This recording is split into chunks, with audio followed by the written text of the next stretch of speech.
I'm looking for Southern Kha'Zix. I'm looking for Southern Kha'Zix. Okay. Kha'Zix.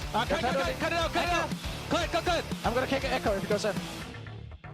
Echo Nice. dead. Echo's dead. I'm starting cut. I'm just staying in. I'm watching it. Yeah, go Lulu. Dead. Finish Get it. Elder. Go bot. Finish End the the game bot. bot. We can end the game bot. Okay. Go bot. We're faster, right? Welcome, ladies and gentlemen, to the final spring split edition of LCS tonight. I am your host, David Freak Turley, joined by Sam, Kobe, Hartman-Kensler, and Joshua Jat Leisman. That was an insane final. Yeah, we got bailed out a was. little bit because it was 2 games and it looked like we were going to be done at 2:30, and then we got one of the best game 5s I think we've ever had in North America. And that last fight could have played out in so many different ways, but just an amazing ending. I mean, there were so many different points in that game that could have turned at any point, but it kept so close. It was definitely very exciting. I think it was one of my favorite just individual games of League of Legends of all time. Certainly, many of the games coming into that were stomps, but that game 5 was absolutely incredible. The whole time you think C9's maybe winning. It's like felt they had pressure on the map, but obviously a well-played fight by TSM. Even going for the Elder Dragon with Baron buff on the enemy team worked out. Incredibly risky play, actually. The thing with Elder Drake, though, is it doesn't really damage you that much. It's not like Baron, so when you peel off of it, it's generally okay. And I feel so bad for Jensen. The fact that he was the one who ended up getting picked off, but we're going to see some replays from this series. Yeah, here we go. I mean, we were talking about Haunter for a lot of this, and my goodness, the way he started this series out was absolutely crushing. Yeah, and you had, I mean, again, the big shoes that Jensen wanted to fill here, right? I need to get out of Yergzen's shadow. I'm going to go for the play. Misjudges turret damage, thinks he has time for their auto attack. That's, of course, a heartbreaker as well. Cloud9 getting some good plays. Like, this is a really snappy one where you figure they can go for Baron with the jungler dead, and they say, no, let's go for the kills and win the game instead. Man, games 1 and 2 were a wash. Those things were so incredibly dominant. And then even game 3, it felt like TSM was going to pull it out until the very end. Game 4 is when this series really started getting super interesting because Cloud9 had a pretty dominant game with, you can see the kill score right there. Yeah, I mean, the Syndra was a big part of this as well, because you guys are talking about, you know, the mid laners. Here we go, though. Let's actually jump to this one, because this was so ridiculously exciting. Ray's trying to stop them off the Elder Dragon, so he just goes in immediately. And it just doesn't matter because Jensen got picked off. He got chain CZ. I didn't see for sure if he was stunned the whole time. I know bubble at the end, but I don't know if he was stunned before the bubble or if he just missed that it was coming. Yeah, I didn't catch that. I'm going to watch that fight a lot. The breakdown with Jat? We can definitely, you could definitely watch the entire game over again and be very entertained. Especially the fight. Especially that fight. Over. That fight you can watch 17 different times and still learn something new every single one of that one. I will have to. Yes, of course. Yeah, I mean, it's all 10 players with full items. It's going to be kind of insane. So, of course, that does mean TSM goes to the mid-season invitational. We will talk more about MSI later on in the show because there's more that happened this weekend. It's easy to forget because of how good this series was, but we had the 5-game series. The Pigeon came back to win.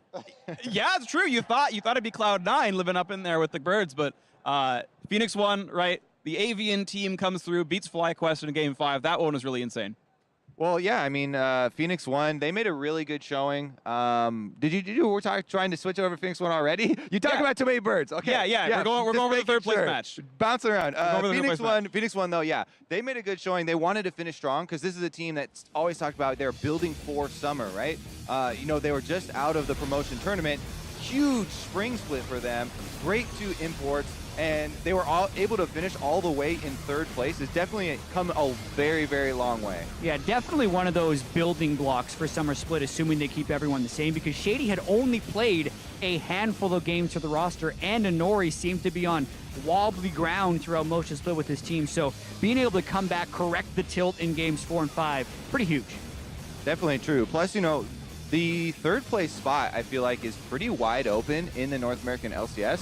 Whereas, you know, historically, we've always had the CLG, C9, TSM, and then maybe one of the other 4th place team like Dignitas or Liquid or something slotting in there. And it's been these old organizations. This is really the first time where we've had new organizations making a super strong push early on in the year for that 3rd place spot. And it definitely is up for grabs. Yeah, I like Phoenix One's organization. They did make a lot of roster changes, but that's because they really just want to keep iterating until they try and win. They're not just going to settle to be middle of the pack. It looks like they're going to keep trying to change until they get better and better. And, you know, hats off for them for being able to pull off this 5-game series. We maxed out in Vancouver. We got all 10 games. Yeah, it was just beautiful to see. Sadly, Europe didn't go for all 10. They had a 3-0 and a 3-1. Just more proof that NA is better. Europe's asleep. They can't call me out on that one. It's like 2 a.m. over in Western Europe. Either way, though, I mean, You're this in was British Columbia for the yeah, NBA well, finals. that's true. I might have screwed myself over in this one, but shout out to all the Canadians who played very well. We saw earlier that Zig 1v2 double kill under his own turret. We had Wild Turtle do well. Altic got a penta. Like, there's a lot of great players from sort of home court in a way, and if you can call it that, but just the individual play. Smoothie, he was so sad about losing twice in Canada. Well, yeah, I mean, someone's got to lose. There's a lot of Canadians that were here. There's Canadians in both teams. Like, someone has to lose. Yeah, I mean, everyone's always so surprised. They're like, oh, that Canadian, or trying to pick the few ones when like out. 30% of the players are Canadian Exactly. anyway. Yeah, like the North American LCS, a large portion of it is Canada. Infiltrating North American culture. Just yeah, NA, LCS, Canada. I don't understand. It doesn't make sense. Yeah, it's north of America. That's why it's here. That's. Yep. I'm going to get Good jumped one, on. freak. And Good someone will one. say sorry to me afterwards. Okay. Now, let's talk about the fact that we're going to move into the Mid-Season Invitational. Third place match finals got covered. TSM are representing NA. And it's funny because so much of it is going to be a rematch of last year's MSI. SKT is back. Flash Wolves are back. G2 is back. Supermassive might be back. Royal Never Give Up might be back. Like, there's so many of the same players that it's TSM instead of CLG. there's a chance that the group stage is 5/6 of what we had last time. And then TSM was also there in 2015. But we have the play-in, right? TSM still has to win the play-in because there's a bunch of groups that we drew on Thursday of what used to be the wildcard regions that are going to play, and the best one's going to play against TSM. Exactly. It's kind of complicated, and not a lot of people have looked at the actual play-in format for this year's MSI, because this year's MSI is so much different. But not only North America, also the LMS have to actually play for their spot. It's not guaranteed like the other regions, and that was kind of judged by how well you've done at Worlds and MSI previously internationally. But yes, first thing on the list for TSM, their #1 objective is actually earn North America's spot at MSI, along with a bunch of these other teams that we're going to go over here for the plans. Right, so these 8 teams fall down to 2. Those 2 face off against both TSM and Flash Wolves. 3 of those 4 teams make it into the group stage, which will join, again, G2, SKT, and the winner of China. And then it's going to be, all right, there's the 6th group stage. And it's the same as last year. Yeah, So and a 6 comes 4, 4 comes down, and, if you want to do CLG proud, you make the finals again. Yeah, definitely there. I mean, it is set up pretty advantageous for North America and LMS because they previously participated in the MSI. and Europe, they just get to go. Well, talking just about in there. people that have to play in the actual play-ins, and especially Flash Wolves. I mean, they've been so dominating. I think people are just kind of expecting these teams to kind of re-earn their spots, but there's so much to talk about here for especially these guys. They only dropped 2 games. Yeah, It's they like a split. one-team league practically. They Flash Wolves played smashed their everyone. final last night, and they dropped, I believe it was game 1, and then were able to win the next 3. So really solid year from Flash Wolves. They're returning 4/5 of the same roster. They feel like they upgraded their bottom lane. That seems to be the one kind of revolving door for them now. Betty seems to be a little bit stronger than NL was in past splits, so looking forward to seeing them on the international stage once again. Yeah, and if I recall correctly, Flash Wolves beat G2 in the finals of IEM back in March, I think it was. So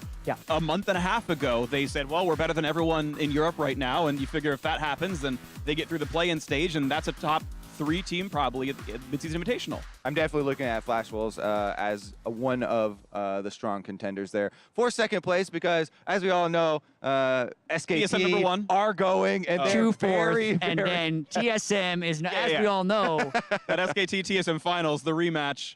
I assume they played at the some point. rematch. Yeah, I think they maybe played once at some random IM. and got No, group smashed. stage of Worlds. They were in the, weren't they in the, no, am I just an idiot? I might just be an idiot. don't know. My history is all gone. We're making a joke. Get me out of here. Falsifying TSM above the SKT, but we're also messing that up. So we're done. Okay, there are some fans who do believe in us in this one, but yeah. So of course, some amazing matches. Of course, up to be had. The Mid-Season Invitational starts this coming Friday. It's up very, very soon. So stay tuned for that one. It's going to be amazing.